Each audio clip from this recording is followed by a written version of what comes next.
Rondas.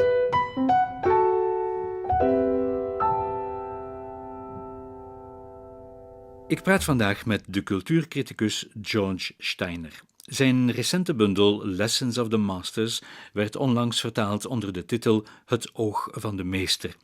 Wat er weer al eens totaal naast zit, want na dat oog van de meester volgt toch in het Vlaams en in het Vlaamse Nederlands de vervollediging maakt het paard vet. Het oog van de meester maakt het paard vet. Dat is nu net wat Steiner niet behandelt in deze schitterende collectie essays over de verhouding tussen meester en leerling. En die essays zijn eerst lezingen geweest, typisch voor Steiner. Hij schrijft nu al 50 jaar aan zijn cultuurkritiek via teksten. Voor Steiner staat de tekst altijd centraal en dat heeft te maken met zijn Duits-Oostenrijks-Joodse achtergrond.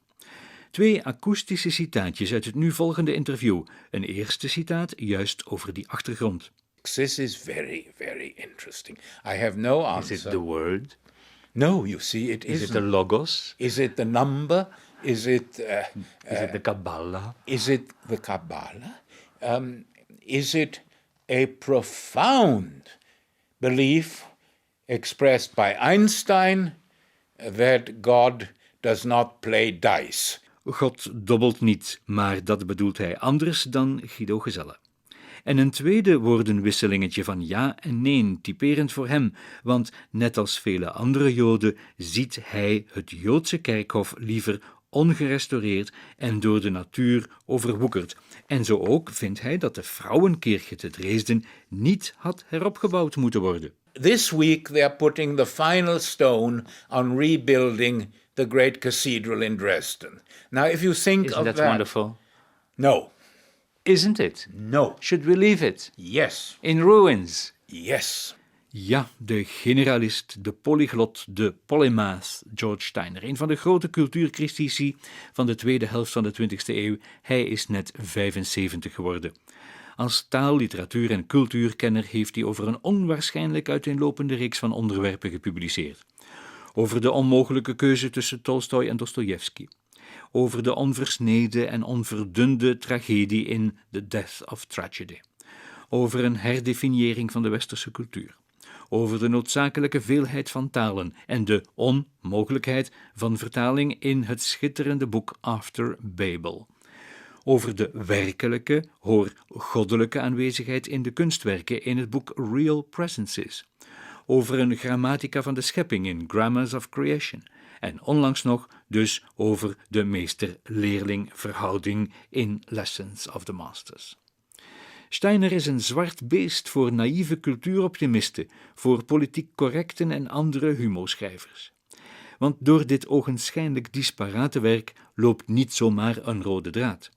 De 20 studies en essaybundels die hij sinds 1960 heeft bijeengeschreven, zijn stuk voor stuk uitwerkingen van metaforisch geformuleerde intuïties, die al van in zijn eerste geschriften aanwezig waren. En zijn tegenstanders, dus bovengenoemde cultuuroptimisten, hebben deze eenheid in zijn oeuvre snel herkend als het doemdenken van de apocalypticus, de cultuurpessimist, de cultuurabsolutist, die te veel in teksten gelooft. Hij is als het ware een tekstist.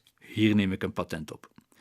Zijn arrogante houding en zijn professorale bedweterigheid op tientallen domeinen maakten van hem een uitmuntende, karakteriële schietschijf. Goed voor een karaktermoord. En u kan het ook horen straks in dit interview, want de toon van de stem is toch wel onthullend nu en dan in dit beroep. Steiner weet het allemaal, hij is ijdel, heeft een ontzettend groot ego, hij snuift en snoeft. Maar dat weet dan weer iedereen al. Interessanter is toch wat hem drijft en wat hij daarover loslaat. En dat gaat hier gaan in 4 bewegingen. En dat zijn ook de bewegingen die in zijn eigen essays terug te vinden zijn. Eerste beweging, een aanloopje in de vorm van een bitter divertimento. 2, ondergangsstemming. 3, mogelijke heropstanding en hoop. 4, finale over het verzuimde, de confessiones van George Steiner, Joods-Europees criticus. We beginnen met de divertimento. Want mijn bezoekje aan Cambridge, waar hij 30 jaar lang fellow was van een zeer klein college, Churchill, dat daar dus blijkbaar voornamelijk op hem heeft gedreven, dat bezoekje was juist niet alleen naar aanleiding van zijn 75 jaar, maar ook naar aanleiding van het oog van de meester. En wat zegt nu de meester tot zijn leerlingen? it is difficult to be optimistic. One becomes, and I'm 75 for God's sake, so my work, whatever it's worth. Happy birthday Thank you. in 4 or 5 days. My work is done, essentially done. I still have a lot of lecturing ahead. I still see a lot of people, but I've been incredibly lucky. I've been allowed to earn my living with my passions, which is incredible good luck. And all I can say to my students is two things. If they say, will there be a job? I say, probably not, but you will have 4 or 5 very happy years doing what you really want before you enter the bank or the insurance company. Do it. For God's sakes, don't throw away. And the second thing I say to them is, if you have a passion, never negotiate it. If a man says to you, the thing I will do my whole life is study Chinese bronze chamber pots of the Han Dynasty, good luck to him. He cannot negotiate it. You do not negotiate stamp collecting, for which people would kill. Many people would kill for a stamp. Or that wonderful novel of Dumas, The Black Tulip, about Holland and getting a perfect black tulip, even if you have to kill. One is very lucky if one is a little crazy, if one has a devouring passion. The most terrible thing today is the general indifference, the apatia. You wait for the weekend, and then you wait for early retirement. The waste of the chance to be. And I've been very lucky, and I have had, as I explain in Errata, in 52 years of teaching, 4 students much abler than I, much more powerful intellectually, more creative. That is tremendous. That is the reward. That's the bonus of teaching. And so 4 is a lot in 52 years. That means you have been a master. Whom they have turned against, which is Wittgenstein. Have they betrayed you? Yeah, which is the necessary moment. When Wittgenstein speaks, we've gone up the ladder, now throw the ladder away. And, man muss gleichsam die Leiter abwerfen, wo man gestiegen hat. Exactly. Don't stay with the ladder. Don't. And I've been very, very lucky. I've had a marvelously exciting time, and am still trying to learn. Death is the day you can't learn something. That's my only definition for it. En hij zit natuurlijk vol van anekdotes die hij ten beste geeft in die vele lezingen, die het antwoord moeten vormen op de vele eerbetuigingen die hij overal ter wereld krijgt. En wat nu volgt is er één van, om duidelijk te maken dat er geen deference meer is, geen respect. Nu, u weet, over dat respect wordt tegenwoordig smalend gedaan, omdat één politieke partij het woord respect heeft overgenomen uit het multiculturele vocabularium. Welnu, met Steiner vind ik toch dat disrespect voor een oproep tot respect uiterst ongepast is. I used to do an exercise which may amuse your audience. When I met a seminar, a new one, I used to say, let's do a little experiment. For whom would you get up if they enter the door? Now, that's a very interesting exercise.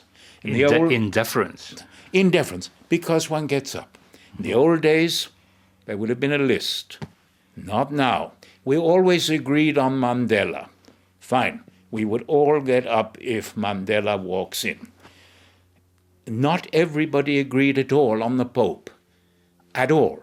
There are many younger who hate his politics, his view of sexuality, his dogmatism, so on. But one would still, I think, most of us would simply get up out of deep respect.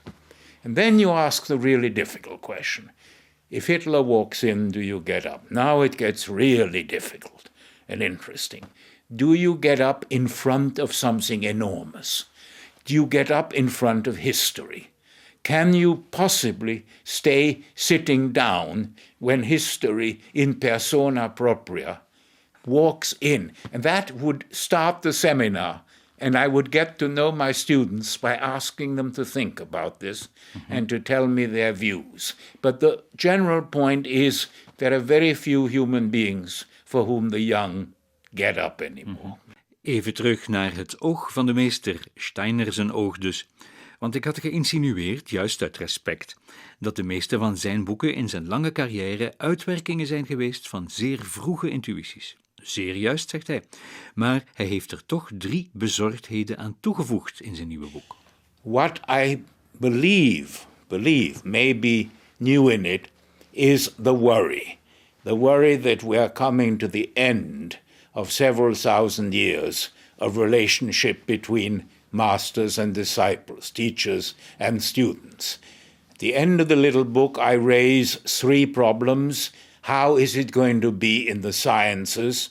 And remember, we are meeting in Cambridge, where I'm surrounded by the kings of world science, and it is already a different situation. If you work on a team in a laboratory, of course you have a master, but it is not the relationship which it was in the humanities. Secondly, women are becoming more and more dominant, and I don't know the answer to this. Will the relations between women and their disciples be something quite new and difficult? We have so few examples. The 2 most radical women thinkers of the 20th century, Simone Weil and Hannah Arendt, had no disciples and did not want to have any, which is already very interesting and suggestive. And thirdly, the biggest question of all, we have moved into a politics of irony, a politics of saying no, a politics, it's called in England by a very bad old word, deference, meaning respect, courteous manners, gentility between the older and the younger. This is very largely gone. It is still magnificently true in Japan, for example, where an older master has that relationship to the young. But it is no use hoping that we will go back to the situation in which I grew up, in which a maître, a meister, had the unquestioning respect and courtesy of the young. Tweede beweging had ik u beloofd, de ondergangsstemming, want veel van zijn essays zijn geschreven vanuit het apocalyptische gevoel van een einde. Het einde van de literatuur, de crisis van de taal, de implosie van de creatie, de dood van de meester-leerling-verhouding. Wetenschap en techniek die vandaag de waardenhiërarchie bepalen, het consumptiesysteem als een soort oerpopulisme, de cultuurpopulistische praatjes van de mediakenners vermomd als wetenschap, allemaal moderne verschijnselen. Telkens weer heeft Steiner hier de zogenaamde conservatieve kant gekozen, van waarop hij als een academische profeet vermaande en waarschuwde, met het tekstboek in de hand verwijzend naar kapitel en vers, maar vooral ook wijzend met de vinger naar de verzuimde verantwoordelijkheid van zijn eigen discipline van de humanities, die in tijden van nood niet humaan genoeg zijn geweest. The 2 world wars, which the humanities did nothing to prevent or to make less horrible, nothing. How could they? For example, let me give you a perfectly naive answer. On the day Hitler takes power, every German university closes, says we won't teach anymore. Oh, yes, there were many things. Many Aryans left because they would not stand this horror. But not only did many stay, but they helped the regime all over. And we saw a collapse of European values, of European hopes. As you and I are talking, in this privileged safety of a garden and house in Cambridge, there's just been the smoke over Madrid, the smoke over Kosovo, Over Baghdad. over Baghdad, after, I think, 180 meetings, I don't know the exact number, the Greeks and Turks have decided not to agree. In Cyprus? In Cyprus. Hatred is everywhere. We are living in a period of unparalleled ethnic hatreds, and the humanities, there are no great voices. There's no Immanuel Kant to say to humanity, start behaving a little better. It is a time of specialization, There are superb scholars doing smaller and smaller subjects, doing more and more monographic work. I don't see at the moment a Croce, who was a voice across the whole of Europe when he wrote. There still has been the miracle, 1945 till perhaps today, from Sartre, Beauvoir, and Camus to Derrida today, to Foucault, Lacan, Barthes, this fantastic French intellectual domination. There are still great intellectual miracles, but they do not seem to have any influence on the sensibility of politics, on the quality of our politicians. I don't need to comment on. Het gaat dus niet vooruit, nee, het gaat achteruit en hij zegt het. De humanities hebben hun achteruitgang ook aan zichzelf te wijten. De ruïnes die het Bildungs-Europa heeft achtergelaten, moeten dus maar blijven liggen. We hoorden het al in het begin en we horen het nu nog eens.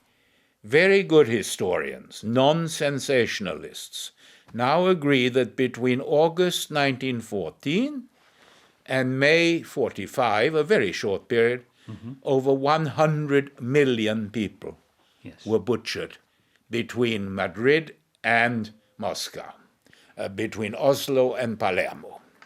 100 million. Through hunger, concentration camps, war, deportation, massacre. During what can be considered one war. With a short armistice, a horrible armistice. With an interbellum. It was a European civil war. One must never forget that. Absolutely. And the astonishing thing is that we are sitting here in a Europe of some kind. The amazing thing is that you can fly home to a rebuilt Holland. If you remember the winter of 44, when Holland was dying of hunger, when any of us remembers the daily gassing in Auschwitz and the other camps in Birkenau and Bergen-Belsen. And this week they're putting the final stone on rebuilding the great cathedral in Dresden. Now, if you think Isn't of that that... wonderful? No. Isn't it? No. Should we leave it? Yes. In ruins? Yes. The stones were 20 kilometers long along the Elbe. Sorry. Now, let's be careful. That's a good parenthesis. If you want to feel totally bewildered, I have been to Japan to teach. Hiroshima and Nagasaki are American boom cities with great hamburger signs and Kentucky Fried Chickens and neon which lights the whole sky. Hiroshima and Nagasaki, instead of men being forced to remember what they did to other human beings. You can't compare this to the rebuilding of the Frauenkirche. Yes, you can. Please do. I do. In Warsaw, by political decision, they rebuilt millimeter by millimeter from 18th century plans the old city. It doesn't work. It is like a postcard, shining with artificial light. You can't rebuild time. Time will not allow you to do engineering with it. The rebuilding is so ambiguous. It says it's over. It's over. But it isn't over. The Holocaust, but not only the Holocaust, Rwanda, Pol Pot, we could talk a lot about that, have lowered the threshold, le seuil, die Schwelle of man. They are not just political phenomena. We now know of what we are capable.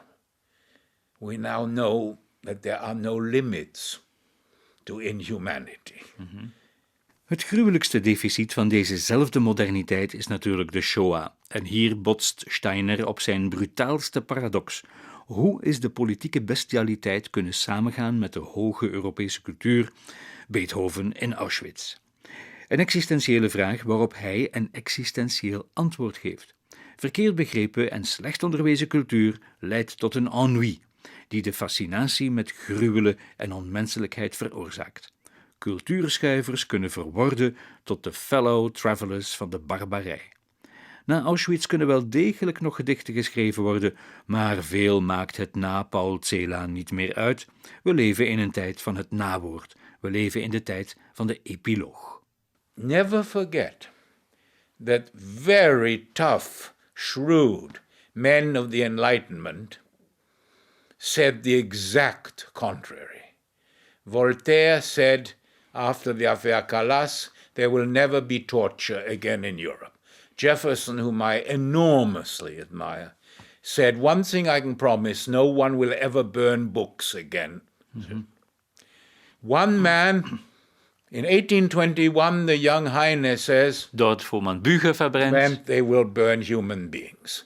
Mm-hmm. And nobody listened. Nobody listened. Mm-hmm.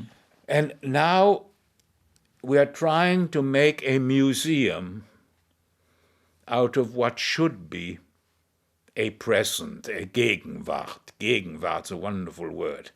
We are turning it into, you will pay so and so much soon to visit Auschwitz. Sorry, it is going to have a press relations bureau in front of the gates. And they put nuns, Catholic nuns in. It is an obscenity. I know. But this must be your brutal paradox, that this high culture coincides with this human brutality. Exactly. This is your theme, isn't it? This is my theme my whole life. I began as a very young graduate student already to ask, how can you come home from torturing people and play Schubert and play it very well? Now that's the whole point. Or read Rilke, and I don't mean only Germany at all. You know that at a certain level, this is the kind of sentimentality which you saw in the first American Holocaust series. They also immediately put the finger on this. It is not...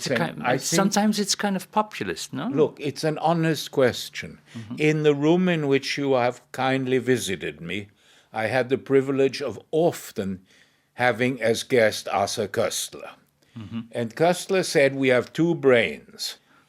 Animal back of the head, which is territorial, sadistic, and a tiny beginning of a moral brain. There is no evidence for that at all. That's simply nonsense. You mean the tiny moral brain? Or that there is any division. Or any division. It's all blurred. It's one brain, unfortunately. So we have no answer. But one time you have said or written that maybe it is from the ennui. Yes. And a kind of surfeit. Yes. Surfeit might be the word. I take it from a writer whom nobody reads anymore, but who was a wonderful writer, Théophile Gautier, who in the middle of the great Belle Époque of Paris said, rather barbarism than boredom. Plutôt la barbarisme. It's a very dangerous thing to have said, but very deep. Yeah. Very deep. Moravia's wonderful book, La Noia.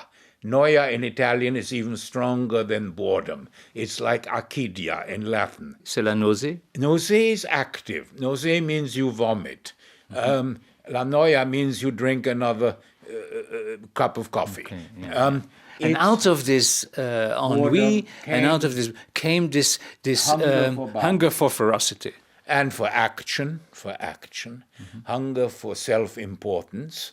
The number of intellectuals who dream of violence is enormous.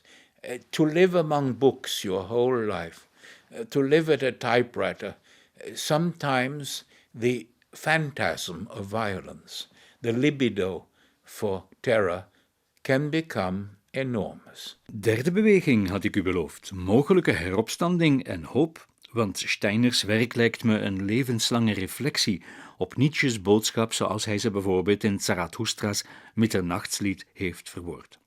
En daardoor krijgt Steiners cultuurkritiek een soort theologische onderlegger die verantwoordelijk is voor de apocalyptische eenheid in zijn werk. Ook deze theologische thema's waren van in het begin als intuïties aanwezig. De Grammatica van de Schepping, een werk uit het jaar 2000, zit al in de Tolstoj-Dostojevski-studie vervat van 1960. De rol van de real presences in het symbolische object dateert van lang voor de studie over real presences van 89. De theologische onderbouw van esthetica en hermeneutica is sowieso aanwezig in zijn Joodse interpretatieschema. Alles samen gaat het hier om een soort ongeopenbaarde theologie, het theologische vloeipapier, de buvard, onder Walter Benjamins geschriften, dus zowel de onderlegger als iets wat al het geschrevene in zich wegzuigt. Een actieve palimpsest eigenlijk. There were tremendous floods, enormous flood damage in America in the early 50s. The Atlantic came all over New England.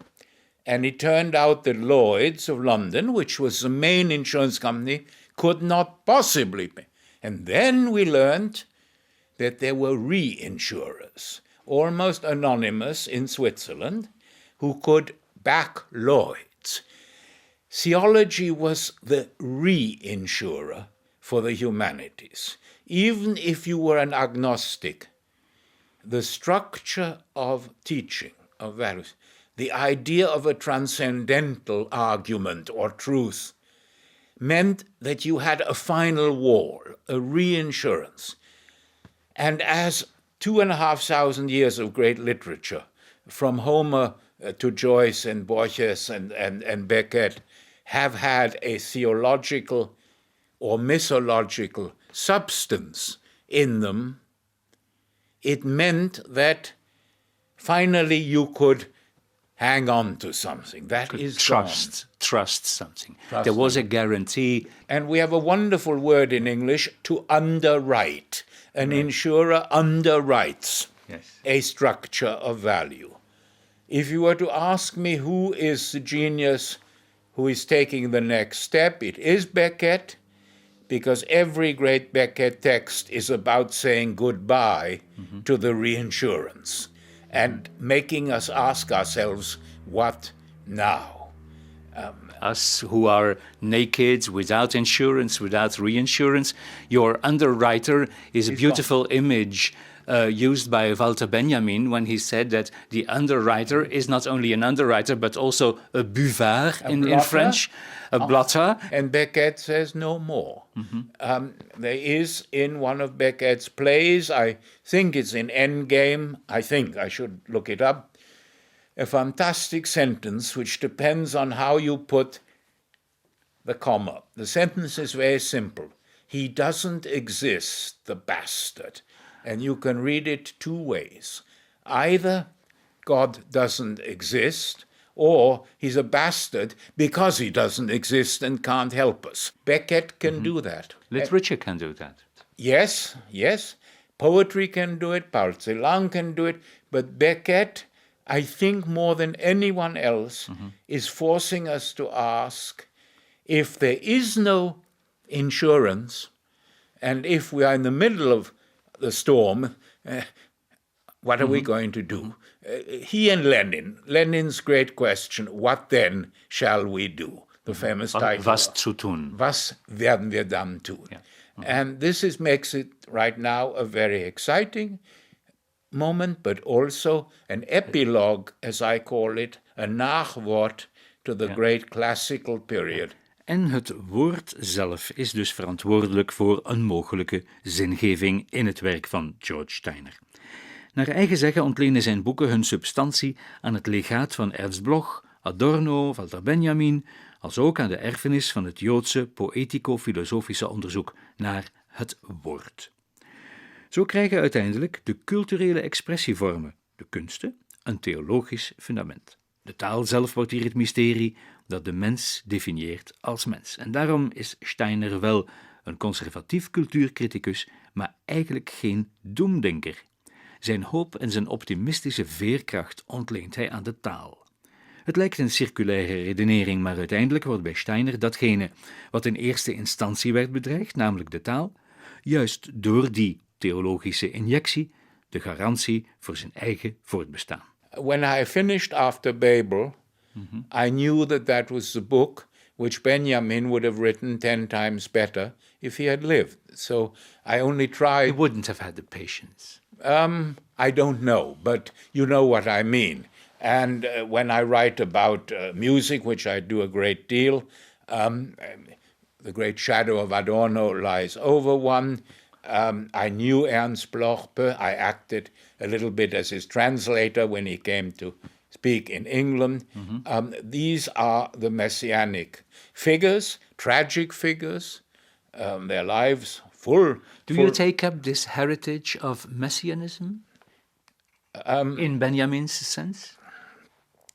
I don't think so, but I ask you. No, nor did he. Now let's be terribly careful. Convince me. It was for him, as we know from the historical theses, the last thing he wrote, it was a metaphor, a working metaphor. He did not believe that he would come, the Messiah. You have yourself so many metaphors. That's right. It's a wonderful... Plenty. It's another way of using the word hope. It's another way of using the word tomorrow. And remember, there have been very great figures who have killed themselves in quiet, rational insight into the uselessness of their hopes. Please. It's always a possible option. It's always, and I respect it very, very deeply. And you cannot, we gamble on the possibility of tomorrow, and every time in the autumn I used to have a new group of students, it was a gamble on tomorrow. Not now. I don't have them anymore, and I miss it terribly. In America, there's no age limit, which is very dangerous. But in Europe, as you know, there's a strict age limit. Yes. And I miss my seminars very, very much. But the sentence about Adorno, Benjamin, Bloch was completed by another half of that same sentence, and I think that it is about the heritage of the poetico-philosophical dealings of rabbis with the word. Yes, the Central European and rabbinic tradition, all these... That's George Steiner. That's Karl Marx. That's Monsieur Jacques Derrida. It is Derrida whose last 8 or 9 texts are Talmudic commentaries. That is Levinas. That is that tremendous movement of secularization when the thousands of years of Jewish involvement in the Logos, in the Word, moved away from religion into the secular domain. And one of the most difficult questions, I haven't even begun to ask it, is why the domination of Jews in the sciences? Now, the latest Nobel figure, we can both look it up. It's fantastic. In physics, it's more than 60%. I really don't know. It's more than 60%. It's just crazy. Now, what has given the thousands of years of Talmudic concentration this power in mathematics, logic, and physics? This is very, very interesting. I have no answer. Is it the word? No, you see, it isn't. Is it the Logos? Is it the number? Is it the Kabbalah? Is it the Kabbalah? Is it a profound belief expressed by Einstein that God does not play dice, that finally we will learn how it works, In one theory. In a unified theory, which now, this week, they're sending, as you know, a rocket for the final test of the curving of time and space. It was already proved in 1921, a first time by Eddington at the Great Eclipse, but now they want to make absolutely sure. En tenslotte de vierde beweging, finale over het verzuimde in de belijdenissen van George Steiner. Want zijn pessimistische optimisme komt nog het best tot uiting in zijn interpretatie van Dostojevskis Grootinquisiteur. De realist die het onrealistische streven van de visionair juist omwille van het volk heeft omgebogen naar een soort realpolitiek. Minstens 3 keer lezen we in Steiner zijn werk grootinquisitoriale toespraken of monologen, ook in zijn literaire fictie The Portage to St. Christobal of A.H. of A.H., ook nog genoemd Adolf Hitler, waar dus de 90-jarige Hitler de rol toebedeeld krijgt van grootinquisiteur. Deze Hitler-invulling veroordeelt dus de positie van de grootinquisiteur ten gronde. Steiner kiest voor de zwijgende, onrealistische visionair van het woord. Niet kwaad eigenlijk voor een Joodse agnost. Ik leg hem dit voor en de reactie kunt u in 2 schuifjes horen. En er zit dus wel veel emotie achter. Aristotle tells us that the word idiot means the person who stays home because he doesn't want to get involved in the marketplace, in the politics. And a person like that has no right then to say that the politicians are swine.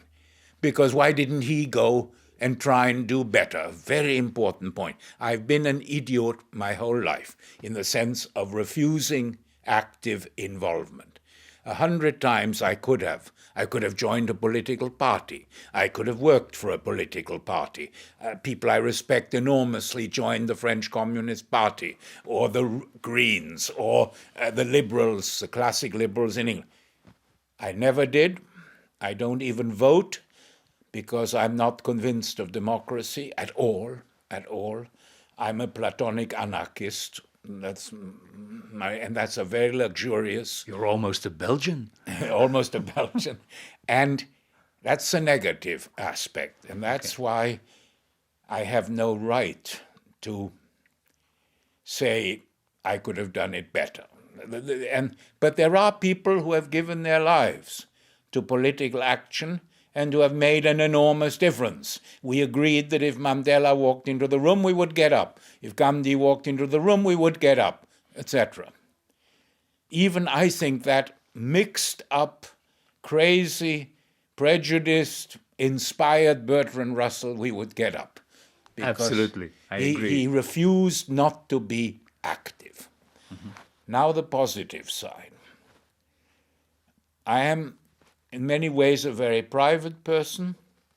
I felt I wanted to study and teach, to communicate certain values, which I could not do in a political atmosphere.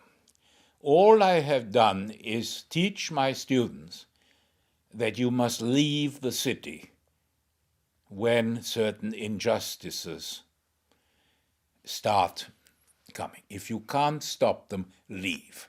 It's a cowardly advice. I believe in exile. I believe in the teaching of the great master of Hasidism, the Baal Shem. The truth is always in exile. It's been the sentence which has guided my life in many ways. Die Wahrheit ist immer im Exil. It's a luxurious position. I know that.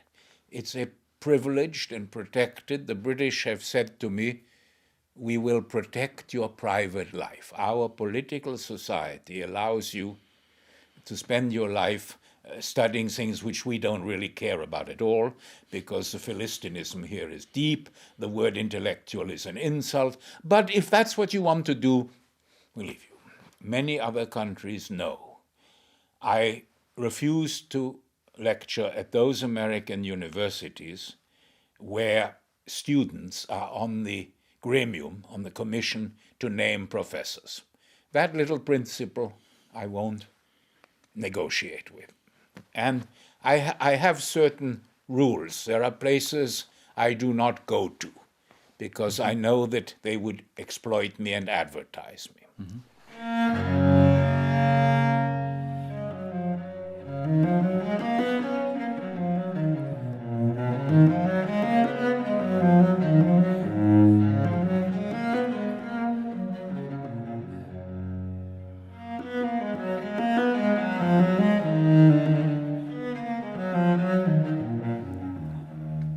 Why am I not meeting you now at an office at the University of Jerusalem? Now this is the question.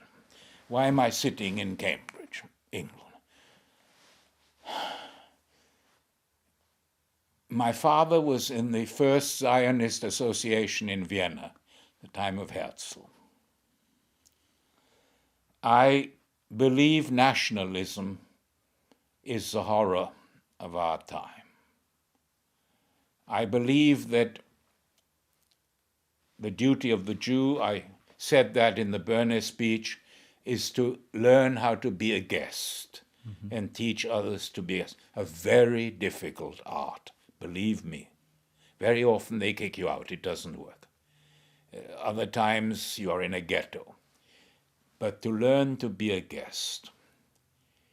If I were in Israel, I would have had to stand on every street corner and say, if we torture other human beings in order to survive, it is better not to survive as a military nation. And after a while, they would either have arrested me or sent me to a psychiatric hospital. There's no doubt of that.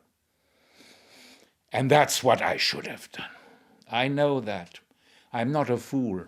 I know that if I had had the courage to do that, I would sleep much, much better. And my mind turns around and around Spinoza. What would Spinoza have done?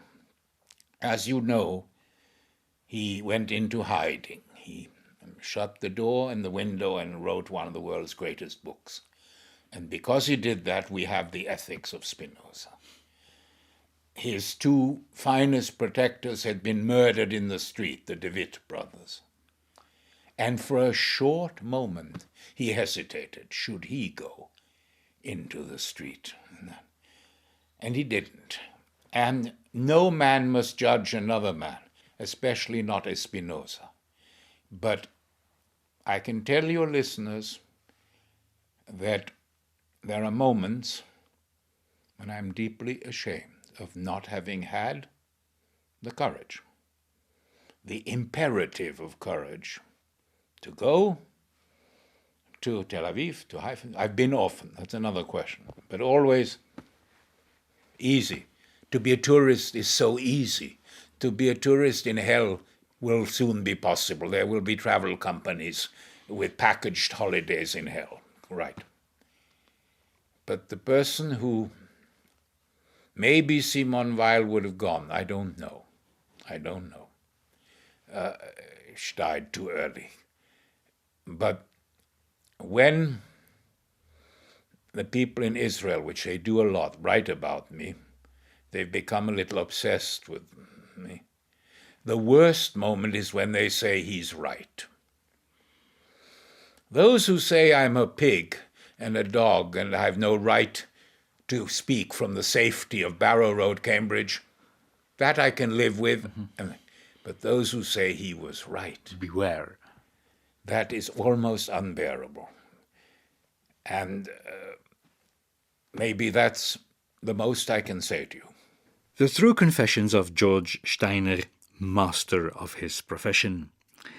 George Steiner zucht. Het is afgelopen. 70 en dan nog eens 5, maar hij doet voort.